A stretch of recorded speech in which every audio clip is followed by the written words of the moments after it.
بسم اللہ الرحمن الرحیم۔ محترم سامعین، ناظرین و ویورز، السلام علیکم ورحمۃ اللہ وبرکاتہ۔ امید ہے آپ اللہ تعالیٰ کے فضل و کرم سے خیریت سے ہوں گے۔ اللہ تعالیٰ آپ کو، آپ کے اہل خانہ کو ہمیشہ اپنے حفظ و امان میں رکھے، آمین۔ راہ ہدایت و نجات کے سلسلے کا ولاگ القرآن درس قرآن کا آغاز کرتے ہیں اپنے یوٹیوب چینل سے۔ اگر آپ نے ابھی تک اسے سبسکرائب نہیں کیا تو پلیز سبسکرائب کر لیں، تاکہ آنے والے ایسے روحانی اور قرآنی ولاگز جو سراسر باعث خیر، باعث برکت اور باعث ثواب ہیں، آپ تک اور دوستوں تک باقاعدہ پہنچتے رہیں۔ شروع کرتے ہیں درس قرآن۔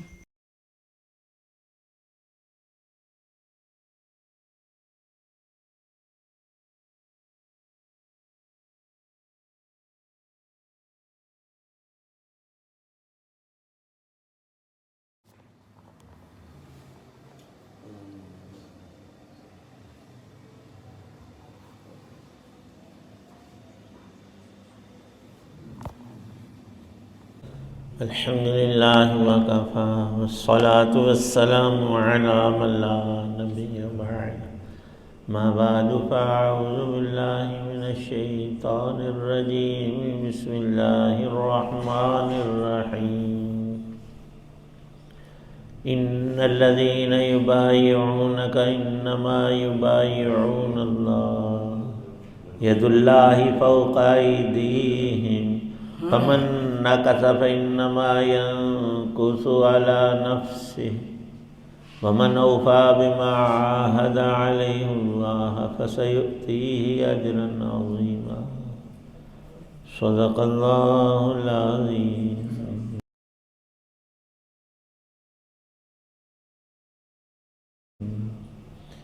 اے پیغمبر علیہ الصلاۃ والسلام، جو لوگ تم سے بیعت کر رہے ہیں وہ در حقیقت اللہ سے بیعت کر رہے ہیں۔ اللہ کا ہاتھ ان کے ہاتھوں پر ہے۔ اس کے بعد جو کوئی عہد توڑے گا اس کے عہد توڑنے کا وبال اسی پر پڑے گا، اور جو کوئی اس عہد کو پورا کرے گا جو اس نے اللہ سے کیا ہے تو اللہ اس کو زبردست ثواب عطا کرے گا۔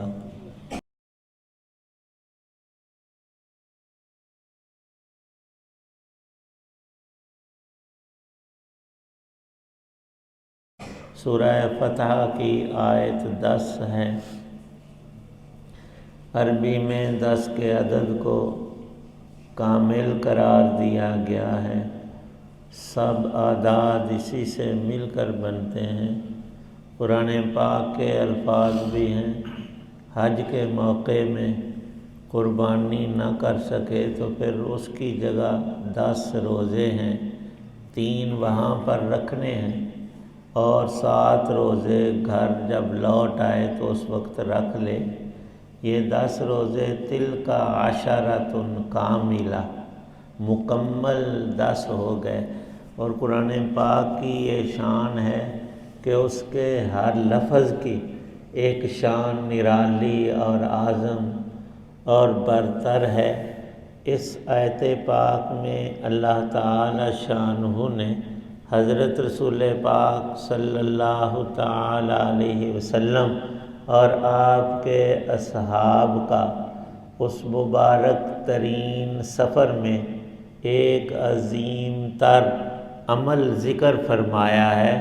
وہ یہ کہ حضرت رسول پاک صلی اللہ علیہ وسلم کی اونٹنی مکے سے دور ہی مقام حدیبیہ میں بیٹھ گئی۔ بہت کوشش کی، صحابہ نے بھی اسے اٹھانے کی کوشش کی، کھینچا مارا، لیکن وہ وہاں سے ہل ہی نہیں رہی۔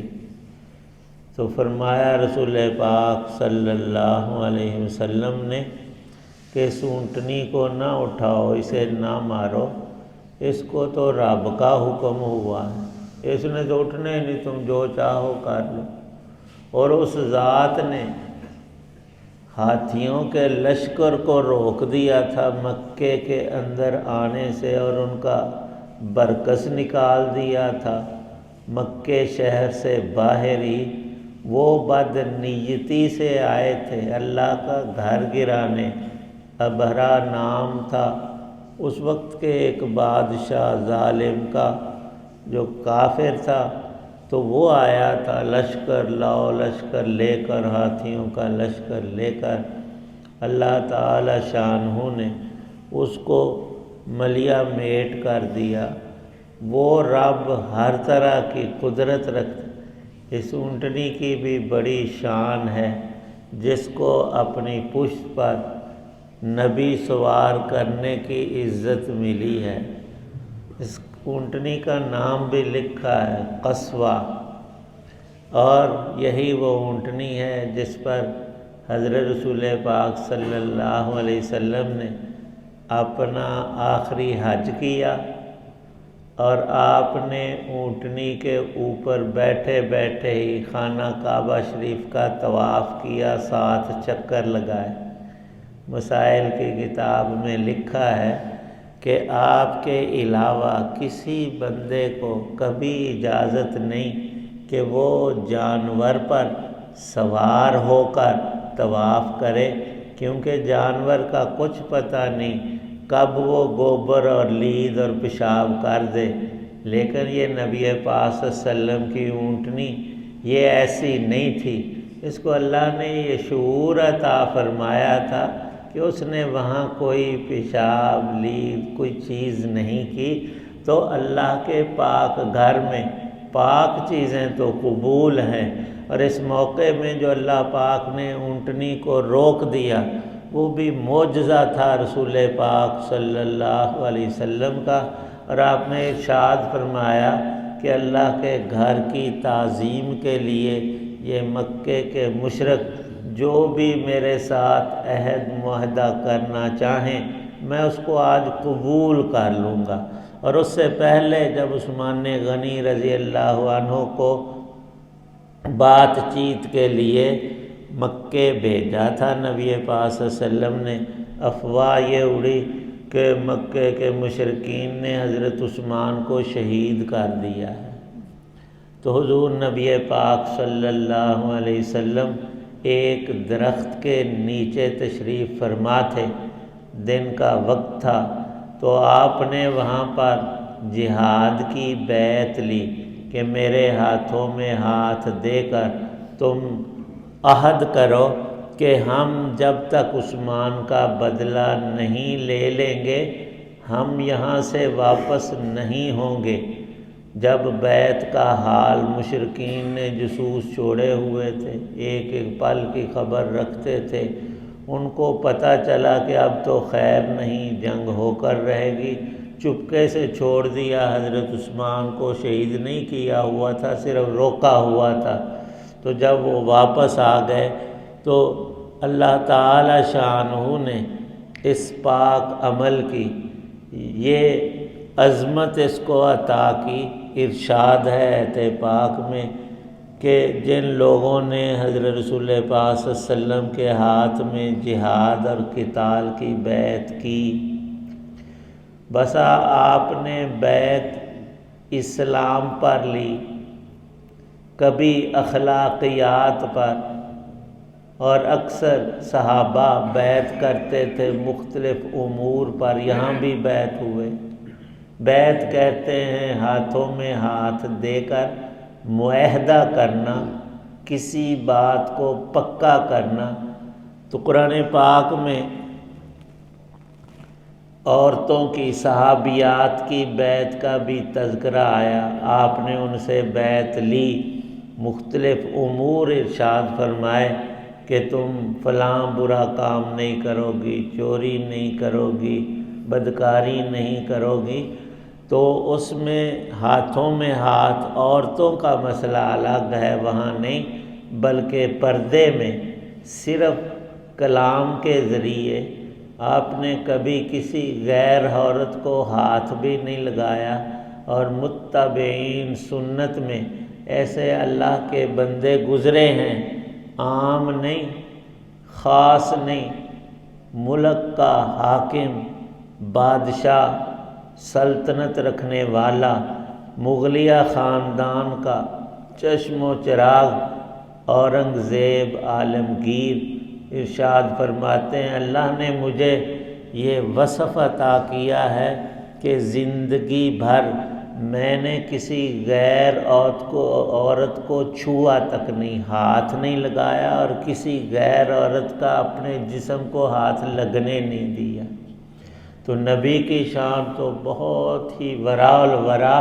اللہ پاک فرماتے ہیں کہ آپ کے صحابہ کو بیت رضوان بھی اسے کہتے ہیں، اور بیت شجرہ بھی درخت کے نیچے یہ ہوئی تھی۔ تو فرمایا اللہ تعالی شانہ نے ید اللہ فوق ایدیہم، مسلمانوں کے ہاتھوں کے اوپر اللہ کا ہاتھ ہے، اور یہ مخصوص ہیں وہ لوگ جن کو قرآن میں کہا جا رہا ہے جب تم نے اللہ کے پیغمبر صلی اللہ علیہ وسلم سے بیعت کی، بظاہر ہاتھ تو دو نبی پاک صلی اللہ علیہ وسلم کے اور دو ہاتھ صحابی کے، ہر صحابی نے ایک بعد دیگرے بیعت کی، تو تمہارے ہاتھوں کے اوپر اللہ کا ہاتھ۔ اللہ کے ہاتھ کا معنی یہ لکھا ہے کہ اللہ کی مدد، اللہ کی نصرت، اللہ پاک کی تائید ان کو حاصل ہو گئی، ورنہ نفس ہاتھ کے اعتبار سے اللہ کی شان بلند ہے۔ اس کا ہاتھ مخلوق جیسا، انسانوں جیسا، کسی اور جیسا ہرگز نہیں ہے۔ اس لیے مفسرین لکھتے ہیں بلا تشبیہ، بغیر کسی ساتھ کے مشابہ کیے ہوئے، جیسا اللہ نے فرمایا، نبی پاک صلی اللہ علیہ وسلم نے قرآن کو پڑھا، اسی طرح ہم ایمان رکھتے اور لاتے ہیں۔ اس سے آگے بڑھنا جی ہاتھ کی کیفیت کیا ہے اور چونو چرا، وہ یہاں جائز نہیں ہے۔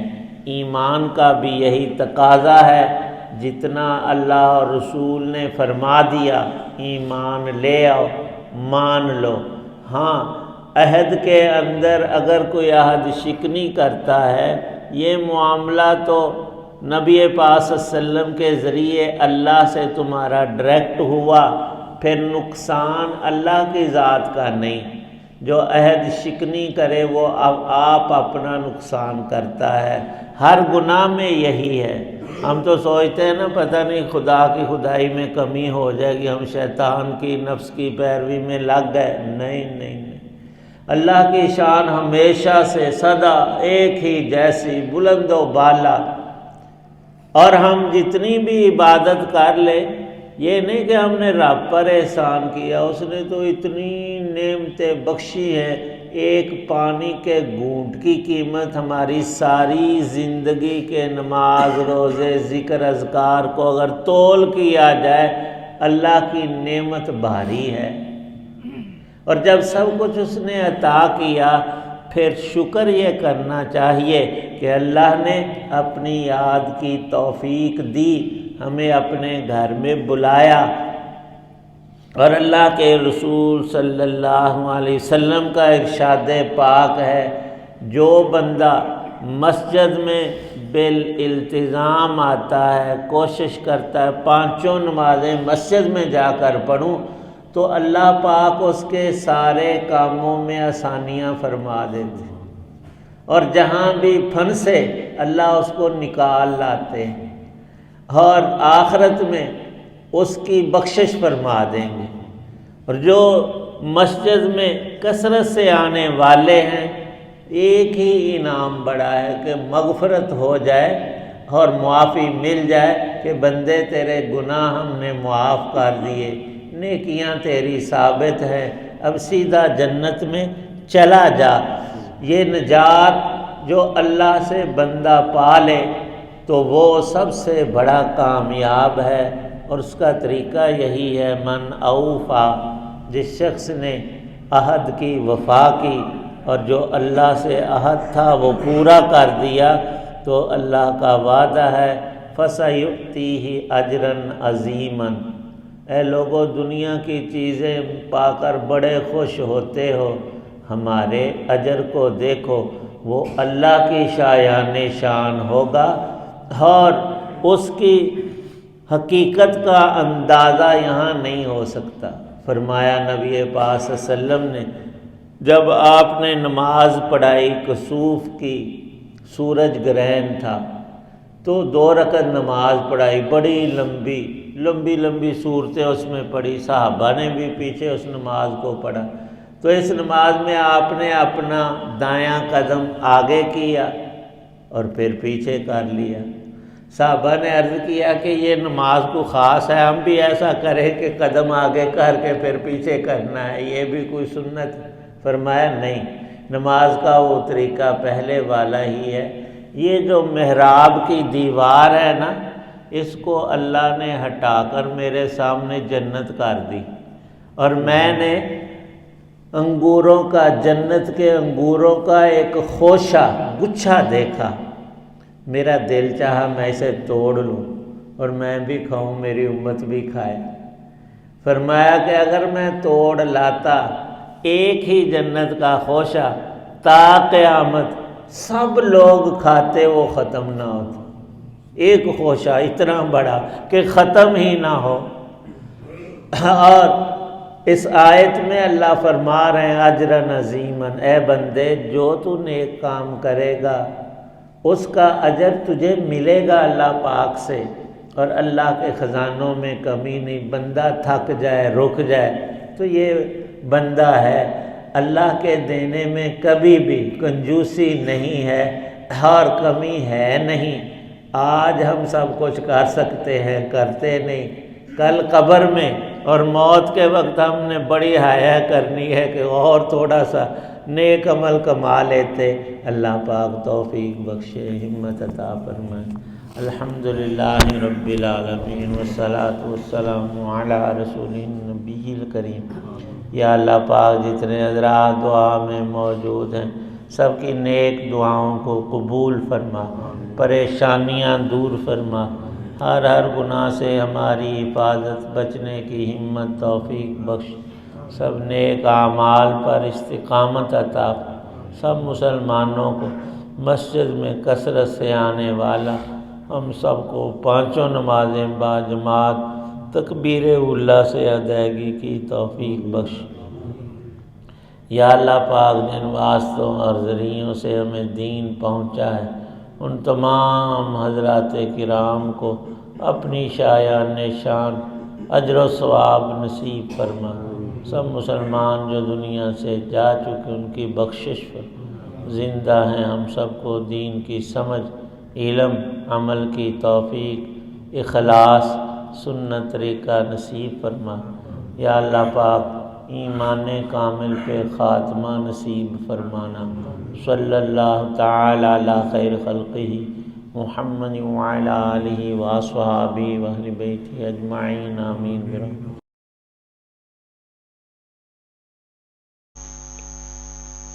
محترم ویورز اور سامعین و ناظرین، یہ تھا آج کے رات راہ ہدایت و نجات کے سلسلے کا ولاگ درس قرآن، جس میں آج سورہ الفتح کی آیت مبارکہ نمبر 10 کی تلاوت، ترجمہ، تشریح بیان کی گئی۔ جن دوستوں نے ابھی تک میرے یوٹیوب چینل کو سبسکرائب نہیں کیا ان سے گزارش ہے کہ وہ سبسکرائب کر کے، لائک کر کے بیل آئیکن کو ضرور پریس کر لیجیے گا، تاکہ آنے والے ایسے روحانی اور قرآنی ولاگ جو سراسر باعث خیر، باعث برکت اور باعث ثواب ہیں وہ ان تک اور دوستوں تک باقاعدہ اور بر وقت پہنچتے رہیں۔ اللہ تعالیٰ آپ کا حامی و ناصر ہو۔ اللہ تعالیٰ آپ کو، آپ کے اہل خانہ کو ہمیشہ اپنی حفظ و امان میں رکھے، آمین۔ اپنا بہت خیال رکھیے گا، اپنی دعاؤں میں پاک وطن، والدین، آباء و اجداد، اعزاء و اقارب، دوستوں، احباب کے علاوہ اس ناچیز کو بھی ان میں شامل فرمائیں تو انتہائی شکر گزار ہوں گا۔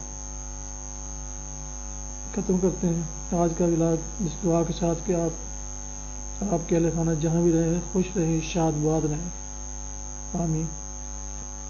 السلام علیکم ورحمۃ اللہ وبرکاتہ۔ پاکستان زندہ باد۔ اللہ حافظ۔